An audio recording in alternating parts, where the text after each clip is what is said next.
Everybody's going through their situations, and as people come to you, yeah, we want to help them, but realistically, they have made choices. Okay, whatever that choice is, jumping off a bridge, drinking poisons, whatever, they have made these choices. I've seen this many times myself. And so again, life is aware of all this. We don't have to beg Rebazar and them for guidance and help. That's the old way of doing things where we beg God and we pray to people, pray for people and all this stuff because we, from our little self, want the situation to change. You see? Yeah. And so it's a step at a time for people. So yeah, everybody's going through something. We've all been through things and we've lived and died many lifetimes. This is nothing new. One of the Yeah. people that I was dealing with the funding, he was a good guy. He was about 55, 60. He was a lot of fun to talk to, one of the brokers. Well, one day he had a little problem, a little heart murmur or something, and he took a pill. His name was George, and he died. That was it. We didn't even know it till several days later when his wife told us. Well, again, these things happen, but the real awareness is there. So he did get a little information from me, and it's up to him. And he was an explorer. So, on the real side, he can be taken and shown things. So, whatever happens, we want to be very patient and we want to also be aware that we are not deciding the situation that other people have decided for themselves, good, bad, or indifferent. That's not what we do. Again, the sun's shining.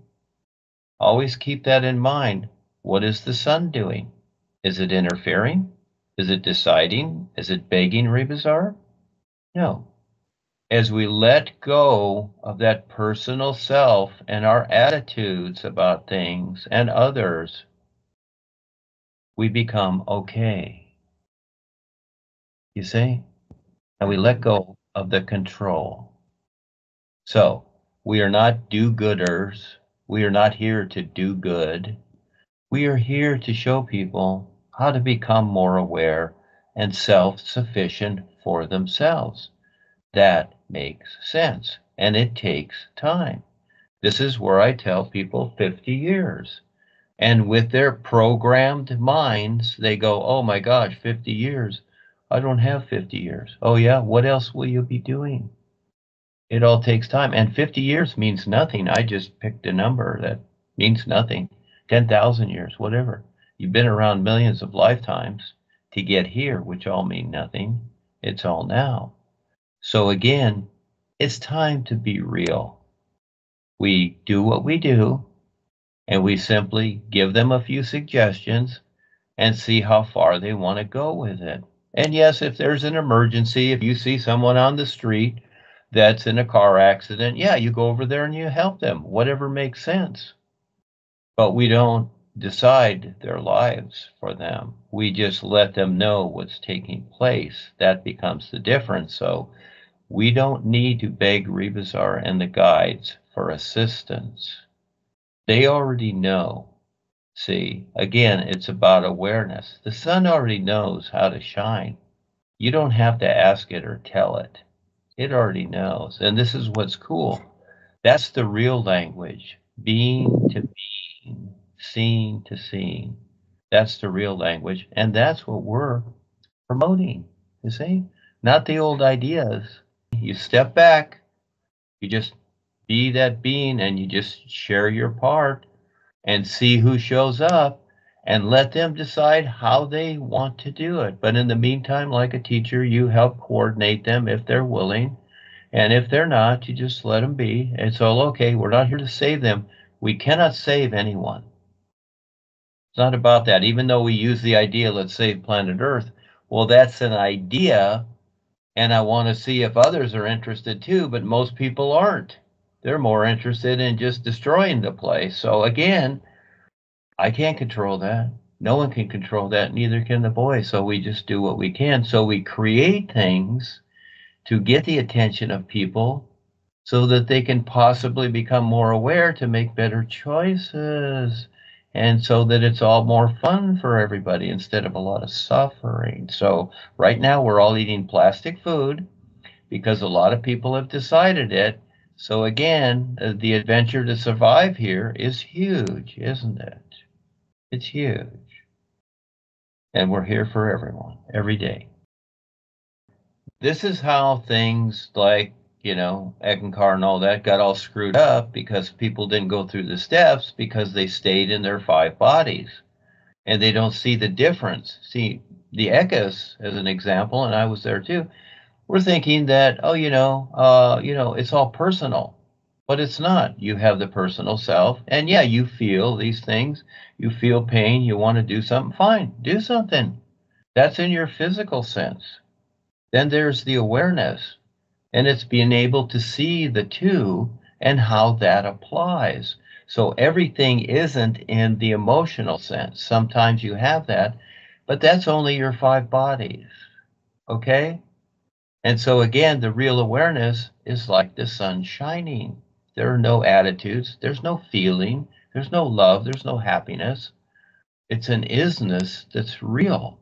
It's actually better. But while we have bodies, we are going to have these experiences. We're going to go through hard times. We're going to feel pain, etc. This is all part of it. As I've said many times, this should motivate you to better see what's real. That's why we go through this. It's not the avoidance of this. We don't run from all of it, but we do make sense of it. We don't face all the pains. We want to, help heal ourselves, etc. But when you're referring to that, you're referring to the 5 bodies and not the real awareness. There's a difference. Your 5th body is your intuitive sense, okay? So you have the 5 senses in your physical life here. You have feeling, taste, touch, seeing, hearing. Okay, these are what has been called the 5 senses. You have that, okay?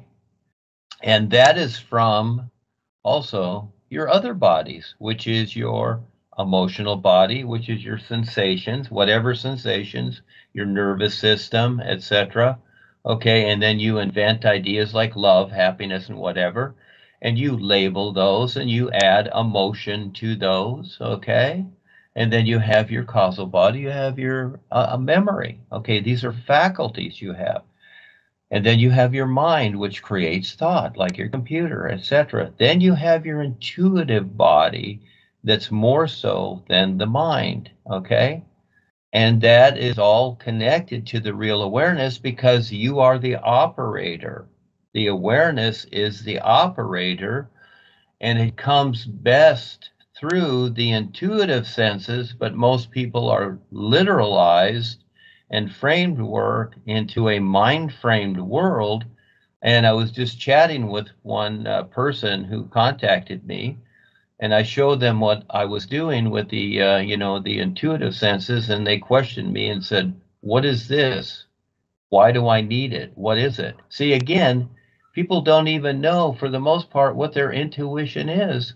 And that's the first step to eventually getting to your real awareness, to recognize all these particulars in creation and what's going on in creation with these 5 bodies. There is a difference. So you see, what Paul created was babysitting for people to go a little bit further. And this is what Rebustar and the Real Guides are trying to do too. And in the meantime, they are babysitting you and others because you're mainly in or with and agreeing to your personal self only, you see, and not separating the two and seeing the difference. And they can recognize this. And they're trying to get you to recognize this. See, there is a difference. And so again, the personal self wants to draw everything, in other words, pull everything, grab everything to itself. Yeah. And through the mind and the senses and whatever. No, like your car, it's a vehicle. It's not you. It's a vehicle that you're utilizing to communicate with this world. Some of the experiences that you've had where they have cell phones. See, that's all technology. That's only in creation. There's nothing to do with the real awareness. That's communication, you see, all these things. So until you really want to see what's real, you won't. And most people don't. They want it all with their personal self. That's why so many people come and go, you see. Yeah. But to start off, I'm showing you how to become more aware by sharing, but you don't want to stay stuck there. You want to at least learn to see what's going on. And yes, you still do the sharing. I will constantly do it, just like Rebasar and the guys do. They're constantly sharing to see who will actually recognize their real awareness and different from the personal self and what you've created. There's a lot, there's a lot going on that is not seen, and it's invisible. The true reality all life is invisible to creation, but visible to the real awareness. And just like when you're in creation, the real awareness is invisible to you. Even the psychics and seers and whatever, the empaths, etc., they do not see it. Spiritual gurus and masters, most of them don't see it. They just see creation as life. This is a simulator. We're in a simulation. That's it. So again, our position is to help people wake up first intuitively to see more about what creation is and eventually have the opportunity to recognize their real awareness more than creation. So that's a whole lot in itself, and understanding all these parts, you see, and not just shoving it all together into our personal self, you see, that we call Duane or whatever. No, not just shoving it all into that and thinking that, oh, gee, I know something. No, all life is. You might say it knows all. We don't know anything. We're just the experiencer, like Paul says. That's what we really are. And actually, that's the best part. That way we can free ourselves and let life show us. But it's an invisible sense. And then we creatively bring something into this physical realm the best that we can, to help others become more aware too. So this is the uniqueness of where we're at now. Yeah. The mind starts questioning everything. Oh, what about this? What about that? It's not about that. Let go. And just moment by moment, learn to kind of see what's going on instead of asking questions and thinking about it too much. You see, it's all that thinking. Just let it go.